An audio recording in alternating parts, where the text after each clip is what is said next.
Muito se fala hoje em dia a respeito do Alzheimer, né? Um nome que até ele coloca medo nas pessoas, porque ele está ligado à falta de memória, a uma doença degenerativa.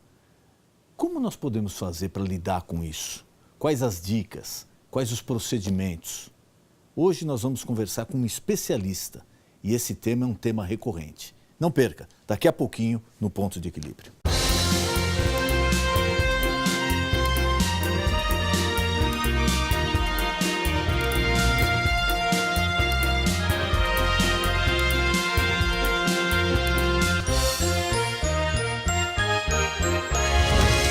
Nossa mente é um universo ainda desconhecido em alguns aspectos e que vem nos surpreendendo a cada dia. E um dos principais mistérios que instigam pesquisadores e pessoas ao redor do mundo é a doença de Alzheimer. E um dos principais sintomas, como todos sabem, é a perda de memória. Acredita-se que em 10% dos casos, essa doença seja passada de pais para filhos. De acordo com a Associação Brasileira de Alzheimer, 1.200.000 pessoas sofrem desse tipo de problema. Você sabe quais são os sintomas da doença do mal de Alzheimer?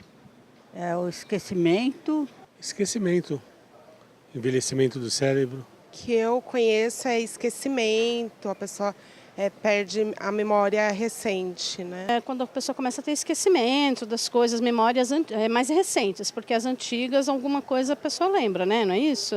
E você sabia que o Alzheimer pode ocorrer em jovens também? Não sabia. Não, achei que só acontecia com idosos. Sim. Não sabia. Achava que era só em idosos mesmo. E você sabia que a atividade física pode ajudar na prevenção do Alzheimer? Não sabia. Bom saber. Vou começar a fazer caminhada, bicicleta, atividade. Interessante. Eu vou dizer que sim.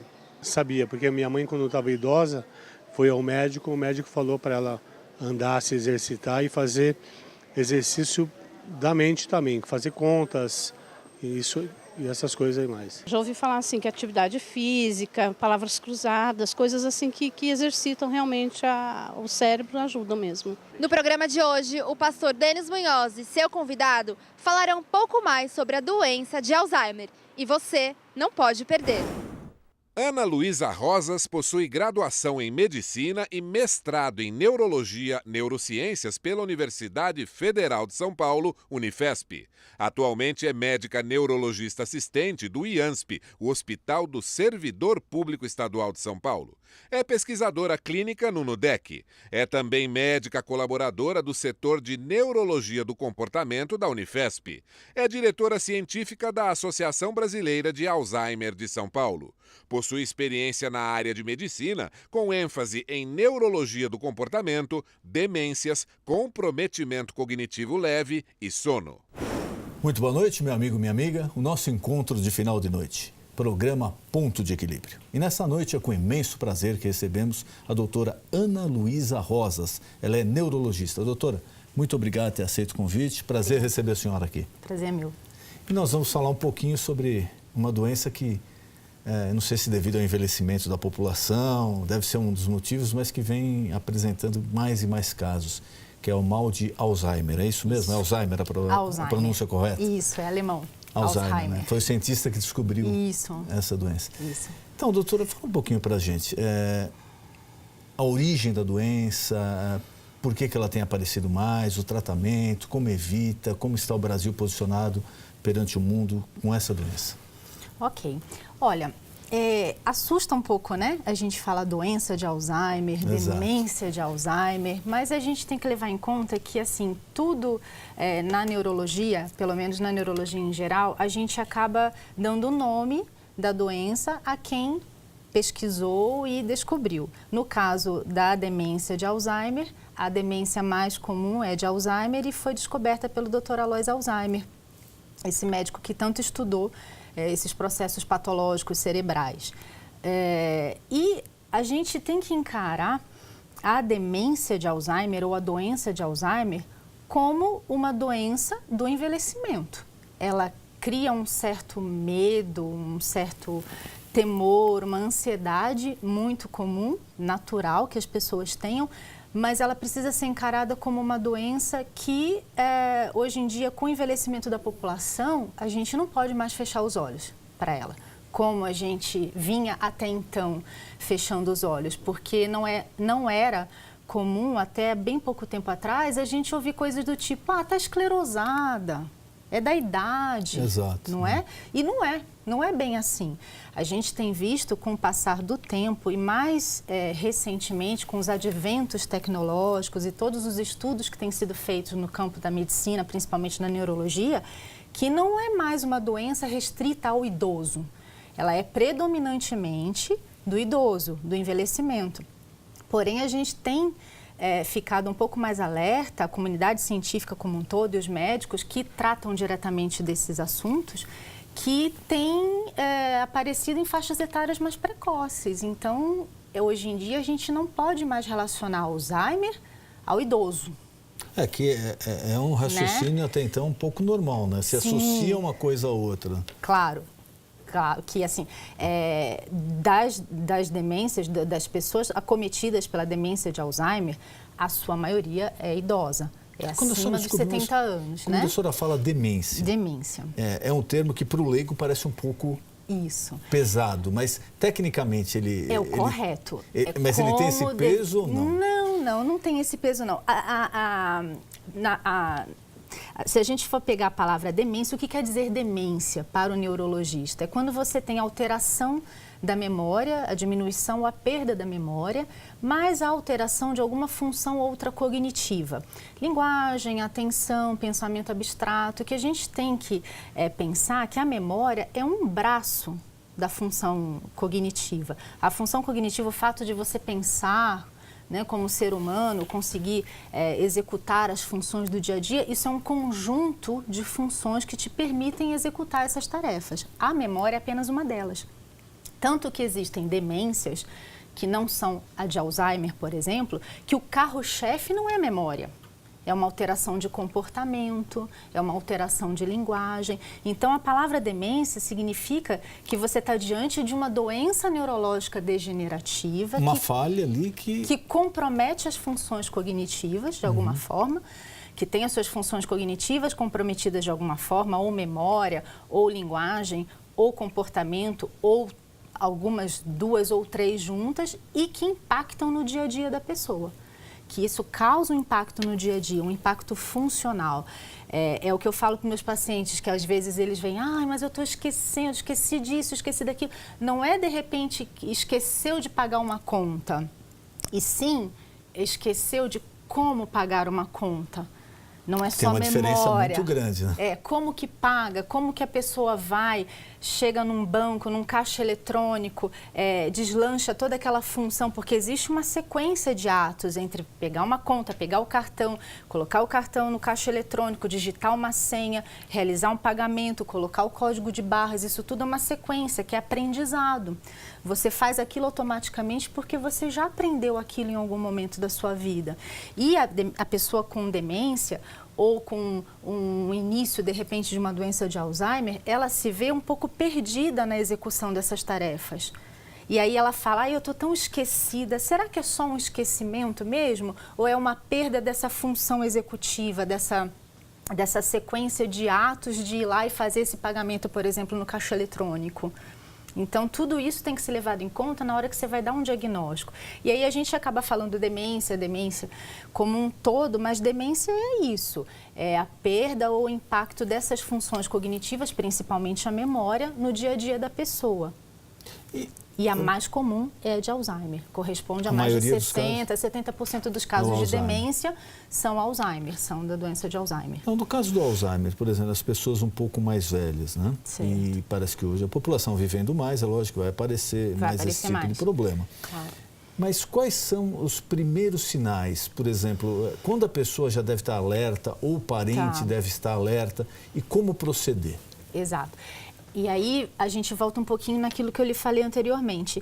É quase que quando começa a impactar mesmo no dia a dia, quando familiares, às vezes o próprio paciente começa a perceber que ele fazia determinada tarefa bem feito ou conseguia ter uma organização para aquilo e de repente ele começa a falhar naquilo. Isso é um sinal de alerta importante, porque só você analisar a memória propriamente dito é um pouco falho. é um pouco restrito, porque queixa de memória pode ser devido a vários problemas. Você pode estar muito estressado e, de repente, pode falhar a memória. Você pode estar com uma queixa de depressão que não está muito bem tratada e você pode ter queixas de memória. Você pode estar diante de problemas da tireoide. Tudo isso afeta a memória. Tudo isso afeta a memória. Então, a gente tem que analisar que a memória é uma queixa. O fato de você ter uma queixa de memória e ela ser um sintoma neurológico não quer dizer, obrigatoriamente, que você esteja com uma doença neurológica, entendeu? Você tem um sintoma, mas não necessariamente ele corresponde a uma doença daquele sintoma. E a gente tem que analisar primeiro, antes de tudo, a queixa de memória e depois ver se ela faz parte de um contexto ou pode fazer parte de um contexto de um quadro demencial, que o mais comum é o Alzheimer. Mas tudo isso tem que ser investigado. A queixa de memória demanda uma investigação muito grande e não é uma queixa boba. Você não deve menosprezar nunca a queixa de memória. Quando estiver atrapalhando, impactando no dia a dia, ou quando você perceber que é uma coisa que está um pouco fora do seu dia a dia, da sua realidade, eu não era assim. Eu não era tão esquecido assim. Já tem que ficar alerta, não para um quadro de demência propriamente dito, mas e sim não menosprezar essa queixa e procurar um médico, procurar uma ajuda. Porque a gente vai dizer se está errado ou se está certo. Falhou minha memória que já estou ficando velho mesmo. A pessoa, ela aceita, Aceita, né? Que é o tal da idade. Exato. Né? Mas às vezes pode não ser da idade. Então, tudo isso tem que ser procurado, tudo isso tem que ser investigado, não pode ser menosprezado. É inadmissível hoje em dia você chegar com uma queixa de memória para um médico ou para uma pessoa que possa te ajudar e isso ser menosprezado. Isso não é nada. Não, hoje em dia a gente não pode mais agir assim. A gente tem que buscar quais são as causas dessa possível queixa de memória. Se vai ser uma demência, se vai ser uma depressão, se não vai ser nada, e realmente uma preocupação a mais da pessoa, porque tem pessoas que às vezes são um pouco mais rigorosas consigo mesmo, não se permitem errar. Então, uma falha muito pequena, ela acaba sendo... somatiza de uma forma... Exato, se transforma numa baita falha e às vezes não é nada, apenas aquela pessoa realmente que é um pouco mais rigorosa consigo mesmo, presta mais atenção nas coisas que faz, tem às vezes muitas pessoas que dependem dela, então ela não pode falhar, porque se ela falhar, toda uma estrutura familiar vai errar, vai acontecer alguma coisa de errado, então às vezes a pessoa acaba se cobrando mais, então tem mais queixas de memória mesmo. Mas quem vai dizer a gravidade dessa queixa de memória, se, olha, não é nada, até, vamos com calma que pode ter alguma coisa, aí é o médico que vai poder avaliar isso tudo junto com o paciente. Mas, em princípio, nada pode ser menosprezado. Hoje em dia, nada pode ser menosprezado. E aquela falta de memória, assim, a curto prazo, que a gente presencia muito, né, em pessoas, assim, com um pouco mais de idade. Às vezes a pessoa lembra de coisas de 50 anos atrás e não lembra coisas de 5 dias atrás. Já é um sintoma? Existe algum tipo de tratamento? Porque eu li recentemente que pessoas portadoras de Alzheimer, os médicos indicavam alguns tipos de tratamento, por exemplo, não realizar o mesmo caminho, caminhos alternativos, ou quebrar um pouco a rotina para... seria reativar o procedimento da pessoa. Isso daí é fato mesmo ou ainda não tem nada comprovado? Isso procede, mas aí a gente tem que ver do que a gente está falando essencialmente. Estamos falando da pessoa que já tem o diagnóstico de Alzheimer e precisa fazer uma reabilitação cognitiva, porque sempre é bom, ou você está falando de uma pessoa que quer fazer uma prevenção cognitiva. Exato, o que eu li foi a respeito da prevenção. Tá. Que seria a prevenção da pessoa tomar certas cautelas, né? Certo. Então, aí a gente tem esses dois caminhos. Eu falarei da prevenção, mas rapidamente eu só quero partir do pressuposto que a pessoa já tenha o diagnóstico. Sim, a reabilitação cognitiva é muito importante, principalmente em fases iniciais do quadro de Alzheimer. Tem bastante efeito positivo, tá? E em relação à pessoa que não tem ainda o diagnóstico de um quadro demencial ou de uma demência de Alzheimer e quer simplesmente exercitar a memória, isso é muito válido. Hoje em dia já se tem estudos comprovatórios de que realmente essa ginástica cognitiva tem um valor muito importante dentro do conceito de melhorar as sinapses, melhorar as redes neuronais, estabelecer novas conexões, fazer com que a pessoa demore um pouco mais tempo para realmente perder essas funções cognitivas ou terem essas funções cognitivas afetadas. E aí entra tudo. Palavra cruzada, games. Hoje em dia a gente tem visto a importância dos games, até os games, nesse processo de reabilitação e de manutenção cognitiva mesmo, estimulação cognitiva. Aí vem o sudoku, qualquer atividade que você, digamos assim, saia da sua zona de conforto, que você tem que pensar, que você tenha que estimular, dentro das suas limitações. É claro, você não vai dar uma coisa muito difícil para uma pessoa com um nível de escolaridade menor, porque ela, além dela não conseguir fazer, ela vai desistir, vai ficar muito frustrada. Então, existem exercícios e atividades compatíveis com o nível de escolaridade, para que a pessoa não se sinta desmotivada e dentro da sua capacidade cognitiva basal, ela poder interagir com aquilo. Sua reserva cognitiva, ela possa interagir com aquilo e possa tirar o maior proveito daquilo para poder estabelecer novas sinapses, fazer uma reeducação cerebral e tudo mais, um estímulo cognitivo adequado. Isso sim é muito válido hoje em dia. E tem várias estratégias. Aí depende muito também da pessoa que vai avaliar esse caso e ver, olha, para você talvez seja interessante você fazer isso de atividades. Para você talvez seja interessante essas atividades. E aí vem tudo, vem mudar os caminhos, né? Aquela brincadeira de colocar o relógio na mão direita, escrever. Eles falavam até de tentar decifrar a moeda com o olho fechado. Exatamente, que você está trabalhando outras percepções, né? Não só a visual, porque a visual ajuda muito. Então, tentar fazer as coisas de olho fechado, mudar os caminhos, traçar outros hábitos para ações que você faz habitualmente do mesmo jeito, da mesma maneira, para ir estimulando realmente o cérebro a ter outras conexões. Isso é muito válido.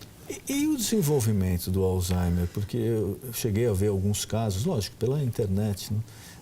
Da pessoa chegar a um ponto dela não lembrar de absolutamente mais nada, até das pessoas mais próximas, até da casa.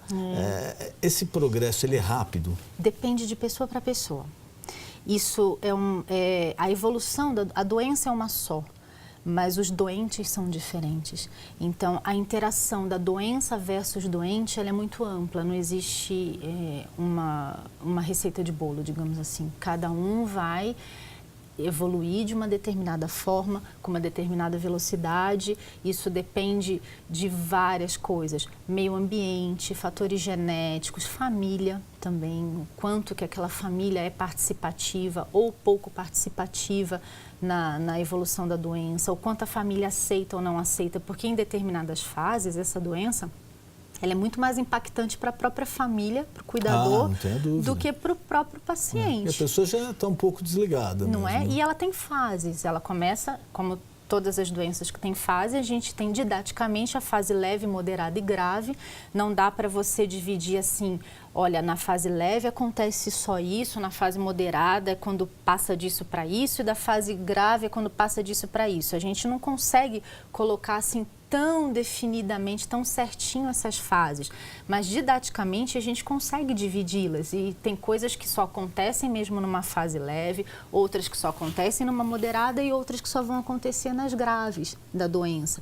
E essa que o senhor havia comentado anteriormente, da pessoa não reconhecer mais ninguém, de ficar quase imóvel, remeter quase à posição fetal, como falam, isso já é uma fase muito avançada. Ainda bem que esse tipo de paciente a gente pega, mas hoje em dia a gente está conseguindo pegar um paciente numa fase bem mais precoce. Aí consegue retardar esse processo? Muito mais. Esse processo ele consegue ser retardado muito mais. A gente consegue trabalhar com medicamentos, com reabilitação cognitiva, com estímulo e orientação aos familiares. Então, tudo isso a gente já consegue fazer hoje em dia de forma que essa fase que eventualmente vai chegar, porque é a evolução natural da doença, ela demore muito para chegar. E aí a gente não tem tantos tantos traumas, tantos entraves assim, né? Antigamente a gente pegava muito paciente nessa fase já numa fase praticamente terminal. Que não tem ali. muito o que você fazer, nem farmacologicamente falando, e às vezes nem o próprio médico tem muitas condições de ajudar o paciente naquele momento. Qualquer um pode sofrer ou desenvolver o Alzheimer? Qualquer um de nós. Ele tem uma característica genética importante, tem a parte dos casos esporádicos. Quer dizer, quem o pai teve, o avô teve, já tem que ficar um pouquinho mais atento. Sim, tem que ficar um pouco mais atento, como qualquer outra doença. Que tudo nosso é genético, cor de olho, cor de cabelo, se você vai ter determinada doença ou não, isso tudo está escrito no nosso gene.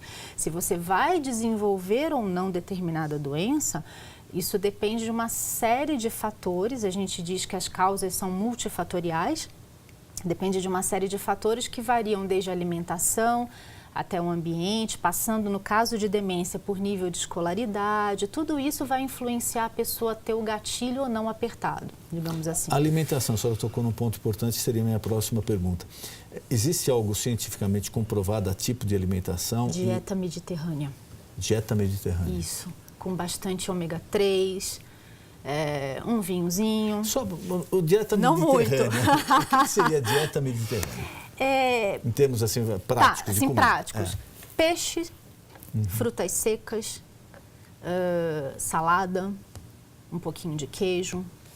Seria a dieta mediterrânea. Isso basicamente retarda, dieta... isso daí previne um pouco. Sim, previne. Aliás, essa dieta mediterrânea é aconselhada para vários tipos. Para várias coisas, porque se a gente parar para pensar, se a gente fizer a lição de casa certinho, para tudo, a gente diminui o risco de tudo, praticamente. Sim.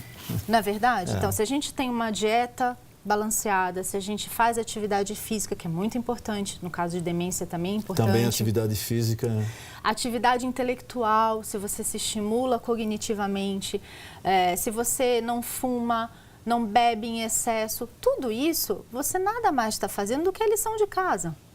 Se a gente for parar para pensar. Então não vai melhorar só um aspecto, você vai melhorar vários aspectos, inclusive a possibilidade de você vir a ter uma doença neurológica degenerativa numa faixa etária mais precoce. Ômega 3 está muito em voga agora, né? Remédio, toma.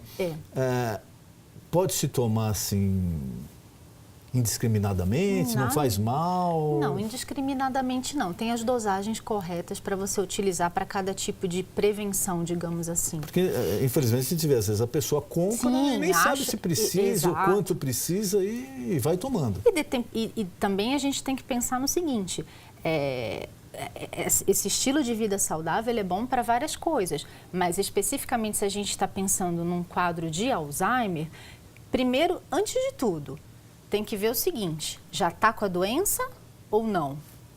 Porque aí a conversa muda totalmente de figura. Você não vai falar em prevenção numa pessoa que já está com sinais claros da doença. Aí é um outro tipo de acompanhamento. E aí não adianta, você pode se entupir de ômega 3, morar na Grécia... Comer dieta, só fazer dieta mediterrânea, porque se você já tiver acometido pela doença, não vai ter o fator da prevenção, que, diga-se de passagem, é um tema controverso. Ninguém ainda nunca bateu o martelo dizendo esse tipo de alimentação, esse tipo de estilo de vida é preventivo para a doença de Alzheimer. Quando a gente fala em doença de Alzheimer, infelizmente a gente ainda não tem prevenção nem cura. São duas palavras que a gente tem que falar com muito cuidado quando se relacionar ao tema demência de Alzheimer, doença de Alzheimer.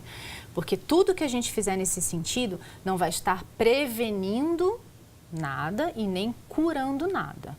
E sim retardando um processo que naturalmente vai acontecer ou tentando botar um pouquinho mais lá para frente o início desse processo. A indústria química, farmacêutica, tem estudado, já tem algum tipo de remédio, já está em fase de teste? Está em fase de teste. Estamos em fase de teste, buscando novas drogas para tentar agir um pouquinho antes mesmo, da gente já ter a fisiopatologia da doença pré-estabelecida no cérebro, que são as formações de placa beta-amiloide, proteínas tal, são proteínas que se formam, todo mundo tem essas proteínas, mas no cérebro das pessoas que têm geneticamente ou vão, por alguma forma, desenvolver a doença, elas se acumulam de forma anormal, formando placas e emaranhados senis, que a gente chama, que fisiopatologicamente correspondem aos achados quando a gente vai fazer uma necrópsia, por exemplo, e tira um pedacinho de cérebro da pessoa, leva para estudo, é aquela marca que a gente chama, é o selo, é a marca da doença de Alzheimer, são aquelas alterações anatomopatológicas. Então, essas alterações anatomopatológicas, elas se formam no cérebro doente.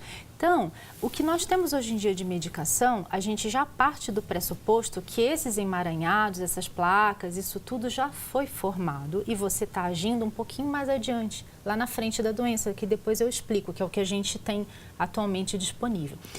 A indústria farmacêutica, justamente com os hospitais escola, a parte de pesquisa nesse campo, está tentando pegar um pouquinho antes, numa fase um pouco anterior a essa formação desse emaranhado, dessas placas senis, ou em elas tendo se formado, recentemente se formado, uma tentativa de mexer na configuração e fazer com que não vá adiante, que esse emaranhado, que essas placas não continuem se depositando no cérebro da pessoa. Os estudos, eles são promissores, mas atualmente ainda não temos. Então, a gente está falando de alguma coisa aí para uns 3, 4 anos, pelo menos, ainda. Se der certo. Que às vezes o pessoal fala, puxa, 3, mas para o estudo científico, 3, 4, 5 anos não é nada. Isso não, porque para esse estudo científico, que talvez daqui a 3, 4 anos saia um briefing, que a gente chama, assim, um alento, isso já está acontecendo há alguns anos. Doutora, um caso que ganhou notoriedade é do ex-jogador, o capitão da seleção brasileira de 58, Bellini, que parece que ele vinha sendo tratado como Alzheimer, mas a família, depois da morte dele, doou o cérebro e parece que não era isso, era um tipo de lesões por bater a cabeça, jogando bola, o que acontece muito com lutador de boxe. Agora tem aparecido alguns casos de jogador de futebol americano, jogador de futebol normal. Isso daí foi comprovado mesmo? A lesão no cérebro pode provocar isso? Lesões repetitivas de trauma, sim. Acabam provocando um quadro semelhante à demência, né? O problema é que a demência, se você for parar para ver, clinicamente os pacientes se apresentam de uma forma muito parecida. E o diagnóstico de certeza, realmente, a gente só tem com a necrópsia. Só que ninguém vai tirar um pedaço de cérebro da pessoa viva. Então, o que a gente tem é que a demência de Alzheimer e qualquer outra demência, isso é muito importante, inclusive, que o diagnóstico ele não é feito através de exames. Às vezes, a pessoa tem a falsa ilusão de que, eu vou no médico porque eu estou com isso, eu vou pedir para ele passar para mim algum exame para eu fazer, que eu vou descobrir o que eu tenho. O diagnóstico de Alzheimer, ele é clínico.